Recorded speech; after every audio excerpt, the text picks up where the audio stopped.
This afternoon, President Biden signed an executive memorandum condemning racism against Asian Americans being fueled by the pandemic. The move was part of a series of measures from the new administration promoting equity. One of those orders is to specifically address racism directed at Asian Americans and Pacific Islanders. It issues guidance for the Justice Department to better track data and reporting of hate crimes related to AAPI communities. We have never fully lived up to the founding principles of this nation, to state the obvious, that all people are created equal and have a right to be treated equally throughout their lives. Today, I'm directing federal agencies to combat resurgence of xenophobia, particularly against Asian Americans and Pacific Islanders that we've seen skyrocket during this pandemic. This is unacceptable, and it's un-American. Congressman Andy Kim joins me now with more. He's a Democrat representing New Jersey's 3rd District. Congressman, welcome. Thanks very much for being with us. Thanks for having me today. So President Biden's move is a significant departure from the Trump administration's rhetoric, specifically about the coronavirus. But during President George W. Bush's administration, the DOJ prioritized prosecuting bias crimes against Muslims and Sikhs, along with persons of Arab and South Asian descent. Is this memorandum today largely symbolic, and could the administration be doing more? Well, I think this is an important step. And this is something where I had a conversation directly with this administration about these challenges. I'm somebody that experienced the racism, the discrimination firsthand when it came to the coronavirus crisis. My family has as well. This is something that's very personal to me. So I've raised this with them. I'm glad to see them take this step. And I'm looking forward to working with them on other ways that we can be able to address this. But this was a big moment today. Congressman, I'm sorry to hear that you have personal experience with this. Could you tell us a little bit about the bias that you experienced? Well, I remember one time, just at the very beginning of the crisis before the lockdown last March, I was taking a train back from Washington, D.C. back to New Jersey through Philadelphia.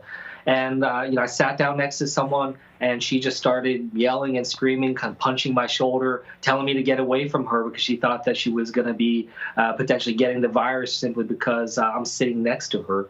And she did that based off of just solely how I looked and the fact that I'm Asian American. So, this is an example. My mother had, many of these types of experiences when she went to the grocery store and other places, to the point where she didn't want to go out anymore. So these are just a few examples of what many and millions of Asian Americans across our country have experienced. Again, I'm really sorry to hear that. I wonder, based on that, would you like to see the Biden administration build on what was done today? Are you expecting and hoping to see more executive action with respect to prosecuting these kinds of instances? Well, look, we definitely want to see this move forward to the place where the AAPI community in the United States feels safe and that they feel like this is being addressed and targeted in the right way. And this is also something that's going to be on all levels of government working together, not just on the federal. We've been engaging with state and local elements as well, trying to make sure that people know what to look out for, understand the challenges that are faced. And it's also about educating and informing the API community where they can turn to for help, who to be able to get in touch with when they need to. So there's a lot of elements of this, and I do hope to be able to work with this administration on that broader, more comprehensive approach. Congressman Kim, before inauguration, you signed onto a letter calling on the Biden administration to include an American of Asian or Pacific Islander descent in the cabinet to serve as a secretary. Now, that did not happen. What would you like to see take place to ensure that AAPI's voices are heard? Well, this is so important, and for me, I was up until a month ago the only Korean American in Congress, the youngest Asian American elected to federal office.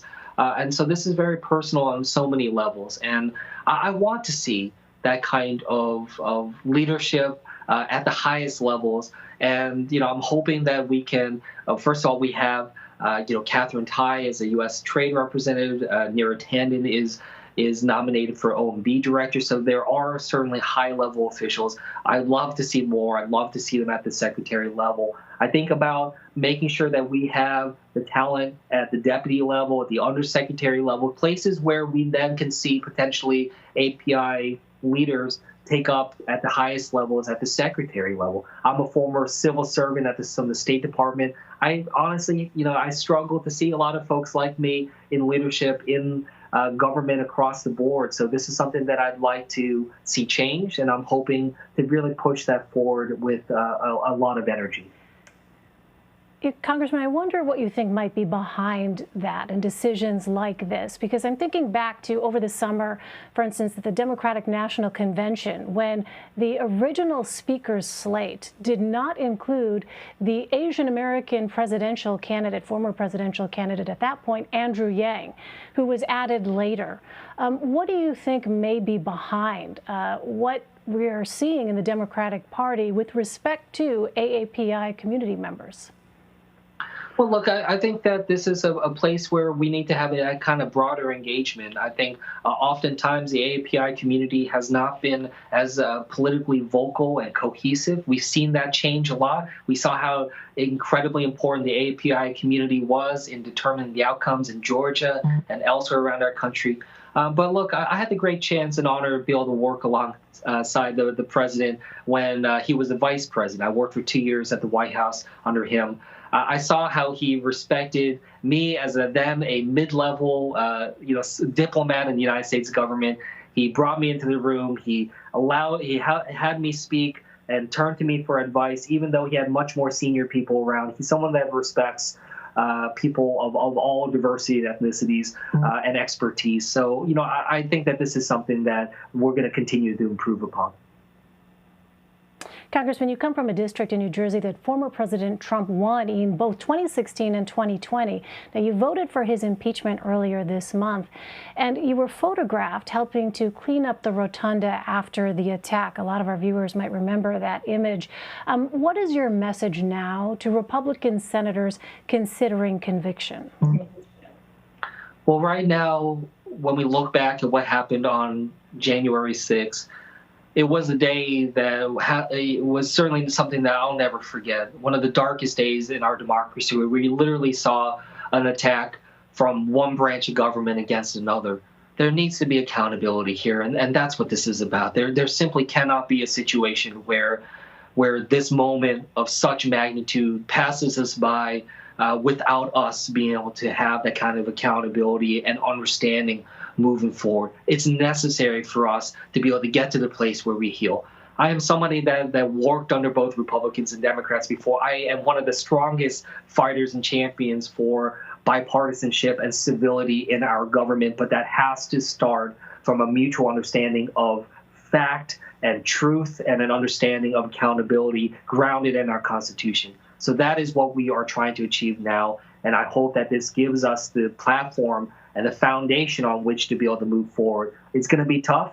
It's a long road to recovery ahead. January 6th made that crystal clear, but I'm certainly committed to doing what we can to be able to have that decency and civility and respect as the foundation of our healing and our government moving forward.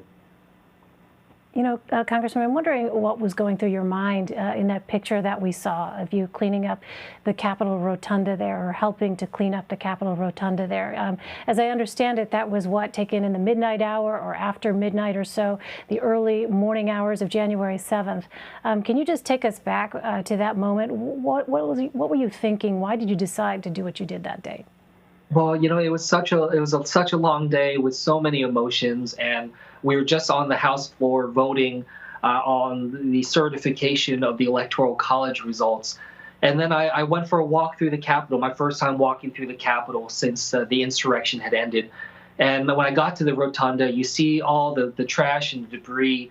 I saw water bottles everywhere, clothing strewn across. I saw cigarette butts put out on statues. It broke my heart. I love the Capitol building. I love the rotunda. I think it's the most beautiful room in our democracy. And it just pained me to see it in that condition. So it was a bit of an instinct. I didn't really think about it. I just saw a trash bag, was able to get it, and just started picking up and cleaning up for about an hour and a half around the Capitol building. And look, it's my little part of just trying to help us, pick up the pieces literally and just try to move forward. But that's what service is about. It's not just about the legislation. It's about just what we can do right in front of us to be able to help get our country moving forward. Well, certainly those are some of the indelible images in the aftermath of that riot. Finally, Congressman, we just had Senator Tammy Duckworth on, and we were talking about the fight over the filibuster in the Senate and how it could impact the sort of coronavirus relief we see getting passed. Do you think, Congressman, it's more important to pass a smaller bill with bipartisan support or a broader bill with only the backing of Democrats? Well, right now, what we need to make sure we're doing is we're delivering what the American people need. We just see the struggle that they are having, and we have to meet the moment. When I go around this district and see people, I mean, people calling me, they're hungry, they don't know where the next meal is coming from, people that have never been in that kind of situation before, never had to go to food banks before, people that are worried about losing a roof over their head, or these small businesses that have been around for decades that are on the verge of closing. They need the help. So we need to meet that moment, and we need to cut out the politics and get across, the partisanship and to be able to get that done. So I want to make sure that we can deliver for the people in whatever way we can. I will be going back down to Washington in a few days, and I've been talking with members of Congress from the other side of the aisle, and I'm hopeful that we can all come together like we did last March when we were able to pass the CARES Act. That was a moment where we could see that the crisis was at such a magnitude that we had to be able to put aside our differences. I hope we have that kind of moment again. Yeah, so many millions of Americans are in such dire straits. All right, Congressman Andy Kim of New Jersey. Congressman, thank you very much for joining us. Thank you for having me.